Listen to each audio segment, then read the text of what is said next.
shimmy, shimmy, shimmy, shimmy. Hey y'all. Hi Hey. everybody, I'm Claire. I'm Irma. I'm Pauline. And welcome to our channel. Hey, ow. Welcome back. Well guys, if you haven't subscribe right What you now waiting and on? like and share and don't forget to comment during this video. Tell your mama, tell your daddy, Tell your brother, auntie, tell your uncle, your your grandma, sister, everybody. Just tell everybody. the whole nation. whoever you Mass text. quarantining with. Yes. Like, for real, click that. Quarantine and chill. Subscribe Period. Alright.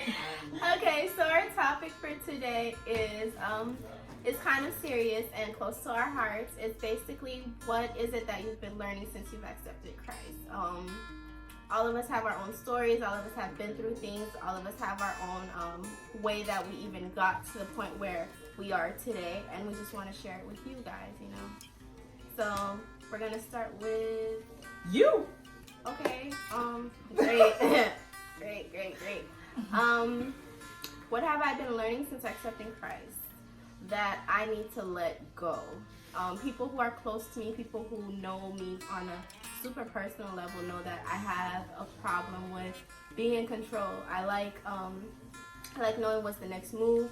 A lot of things, a lot of tragedy has come, and the main thing for me is being able to take care of the situation, being able to manage what's going on, or even if I give someone the ability to make decisions and stuff, I still kind of micromanage. So I had to learn to let go and let God literally do everything that it is that needs to be done, and realizing that I myself have no control over anything.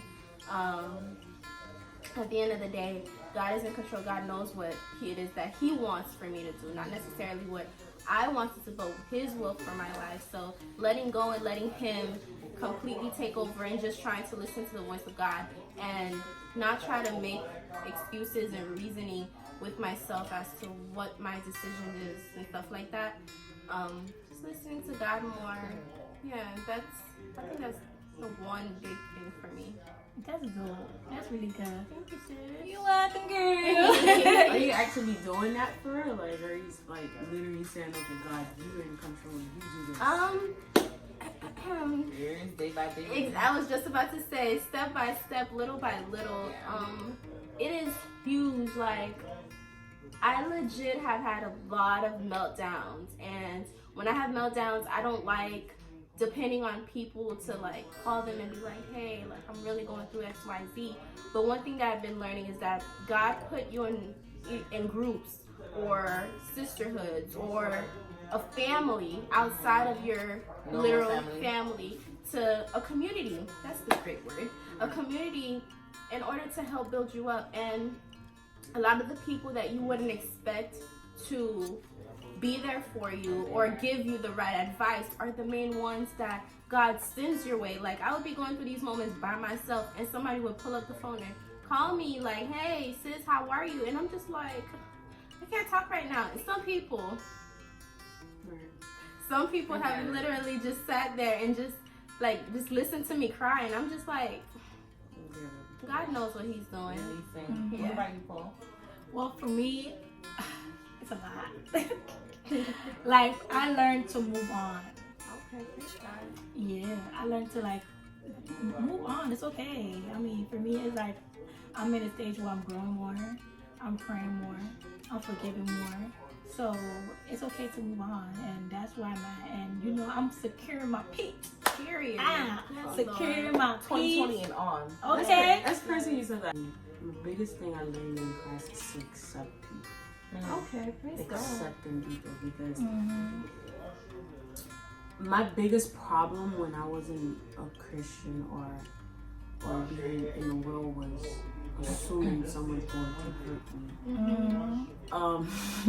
Assuming someone is going to hurt me, or assume that person is she's not loyal, he's not loyal. Like, you know, I just like picture what I think of you. So my biggest thing that God taught me is that I accept you for who you are. accepting people, accepting your neighbor, your friends, your family. That's what I do. Why can't you do it and you expected me to accept you? You know, Would you say that you kind of judged a book by its cover back then? I would say that, but only if you want to be in a relationship with me. So friendships were out of the picture. Friendship was not really, because that's how I got hurt. I wish I did that for a friendship when it comes to, but relationship, I used to do that. Prejudge. That's funny because I'm like that too. But for me, it's with friendships. Like I kind of put an expiration date on a lot of people, and it's really bad because I know crazy. I know like I'm supposed to be open to friendships and certain things and stuff, and a lot of times I'm very close-minded. I question a lot. Did God put you in my life for a particular reason or a particular season? And Or just maybe 2 days. yeah, like, is it supposed to be a long-lasting But friendship? now I think of it like that, though. Now I said, okay, you are in my life for a season. Yeah. And I know that season when it comes, you're gonna leave. And you're gonna. Yeah. And I had to accept that. So it took me a long time for me to get this. Yeah. For me, it's I guess it's just redefining who I am. And when I say redefining who I am, being able to let go who I thought I was and who Christ has called me to be. That's like a big identity crisis for me. And slowly but surely, like I'm like getting the hang of it.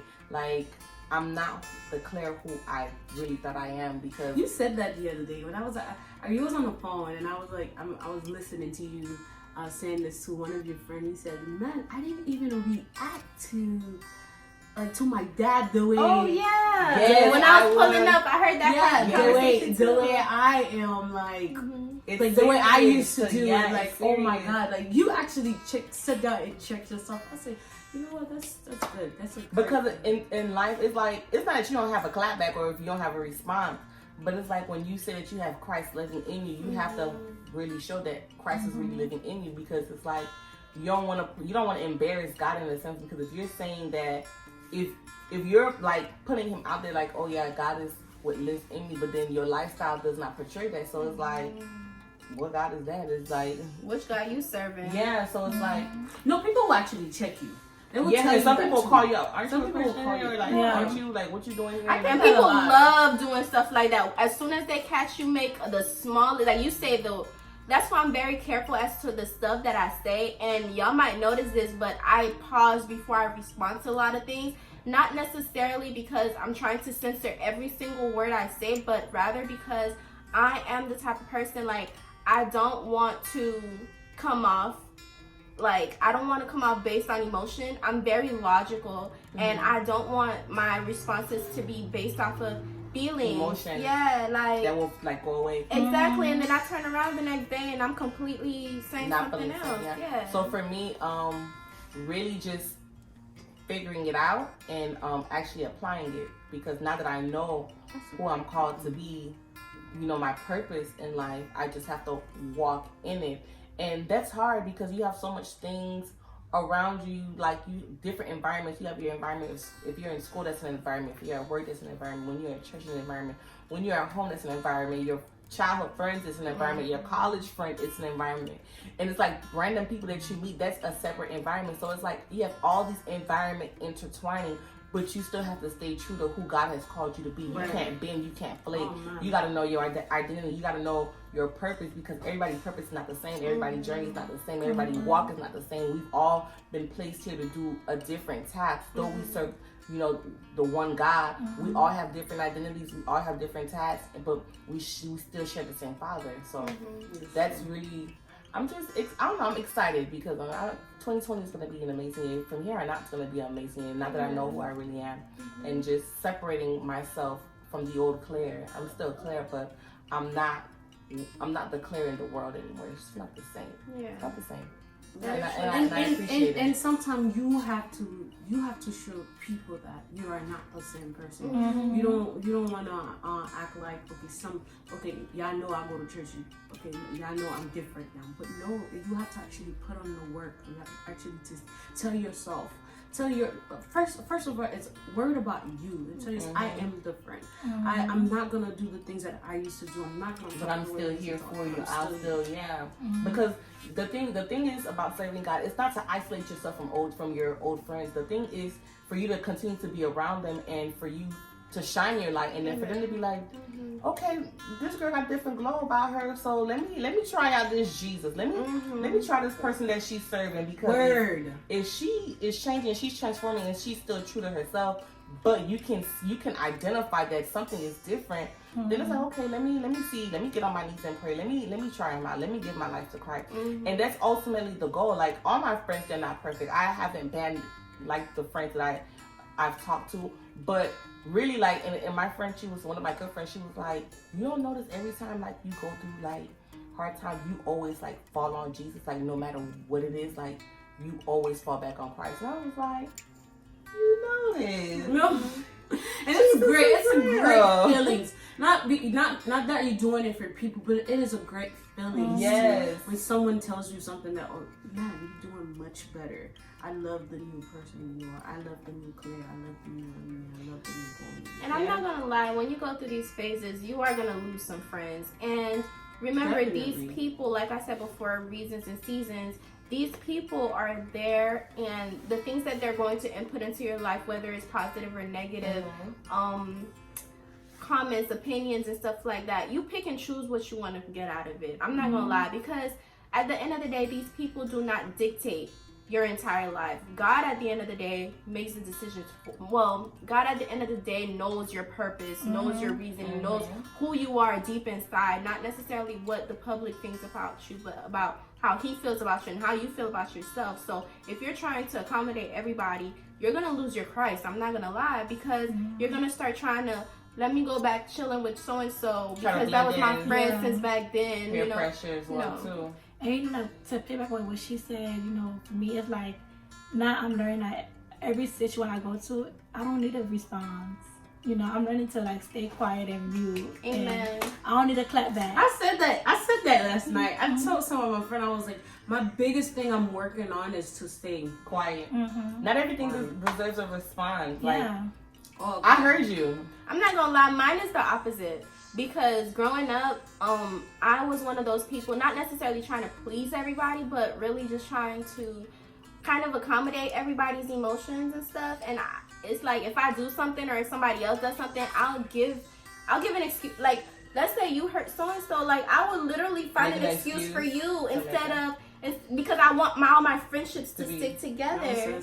No, I'm telling you. So now I speak out loud. Yeah, I'm telling you. But see, that's why you need to learn to like when it's time to speak, it's time to speak. But no, when your friend is wrong, they wrong. You gotta let them know they wrong. I believe in that. I've got to. But that's the me now. Back then, it was more like, I'm not trying to hurt nobody's feelings and stuff. Just mend everything. Exactly. I want to be the peacemaker and everybody hold hands and sing in a circle. That was always me. But now it's like, I know. You know, let's finish with this. People will always talk. They talk about Jesus. Yeah, regardless. Yeah. So in this book I was reading, talk about Jesus. What can you do? The gentleman asked, he was like, how do I get people to stop? And he's a pastor. And the lady was like, stop being in ministry, and people start talking about you. So it doesn't matter what you do. People will talk about you even when you're stagnating. People are really like, oh, like, she not doing nothing. Yeah, it doesn't matter what you do. People are just gonna talk. So guess what?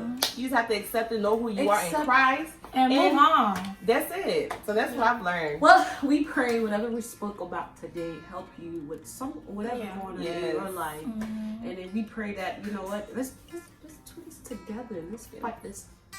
Yeah, give us some of the stuff that you learned since accepting Christ. Give us some feedback. You know, we'd love to interact with you guys. So we're always, excited. I'm ready to hear the comments. Yes, I'm ready to read and learn. Yes, but we all going with each other. Yeah, you can always learn from somebody else.